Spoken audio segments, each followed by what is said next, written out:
Perkenalkan, kami dari kelompok 5, pengantar metode statistik A dengan dosen Ibu Primadina Hasanah. Di sini kami akan mempresentasikan hasil laporan tugas besar kelompok kami dengan judul analisis pertumbuhan ekonomi dan inflasi terhadap jumlah pengangguran di Indonesia, yang disusun oleh Julmila Fatma Nurlita Arini, Cynthia Afrilian Arumdaning, Bella Febriana, Magdalena Arni Ronika Purba, dan Viola Putri Patricia.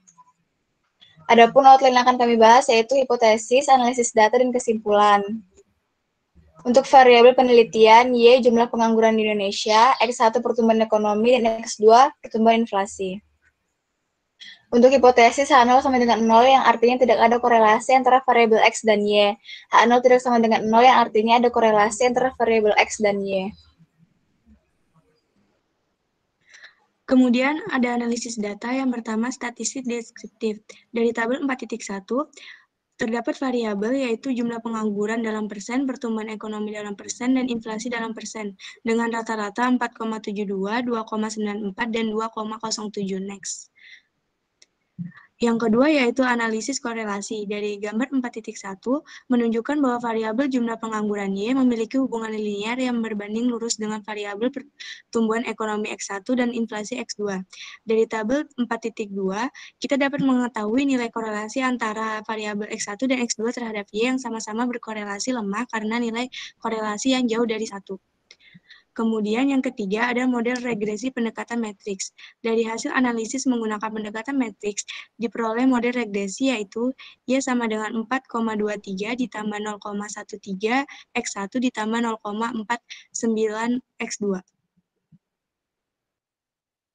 Selanjutnya, yang keempat, pengujian parameter RLB. Yang pertama ada uji serentak. Berdasarkan tabel 4.4, hasil analisis regresi uji serentak, karena nilai p-value lebih besar dari 0,05 dan nilai f-hitung lebih kecil dari f-tabel, sehingga ditarik kesimpulan terima H0 artinya terdapat salah satu nilai parameter yang tidak signifikan terhadap model. Yang kedua ada uji parsial. Berdasarkan tabel 4.5, hasil analisis regresi uji parsial beta 0 diketahui pada variabel pertumbuhan ekonomi nilai p-value lebih kecil daripada 0,05 dan nilai terhitung lebih besar dari t-tabel sehingga H0 ditolak. Artinya variabel X1 berhubungan signifikan pada model. Untuk variabel inflasi nilai p-value lebih besar dari 0,05 dan nilai terhitung lebih kecil dari t-tabel sehingga H0 diterima. Artinya variabel X2 tidak berhubungan dengan signifikan terhadap model. Yang kelima, pengujian asumsi IIDN. Yang pertama ada residual identik dalam varians.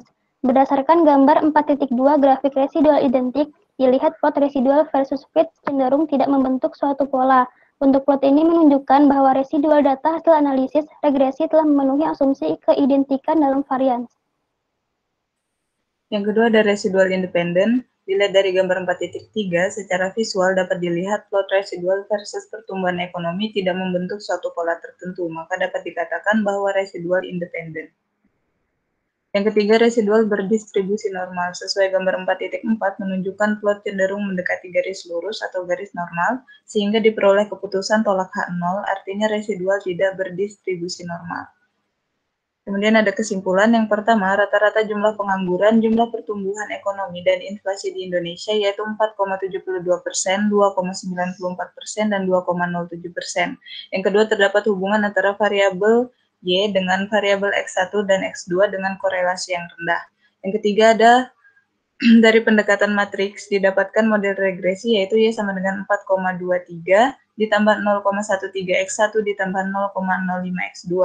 Yang ketiga, dari uji parsial ditarik keputusan variabel X1 berpengaruh signifikan terhadap model dan variabel X2 tidak berpengaruh signifikan terhadap model. Dan yang terakhir, dari uji asumsi IIDN diketahui bahwa data jumlah pengangguran, pertumbuhan ekonomi, dan pertumbuhan inflasi di Indonesia merupakan data yang bersifat residual identik, residual independen, dan berdistribusi tidak normal. Sekian dari kelompok kami, kurang lebihnya mohon dimaafkan. Terima kasih. Terima kasih.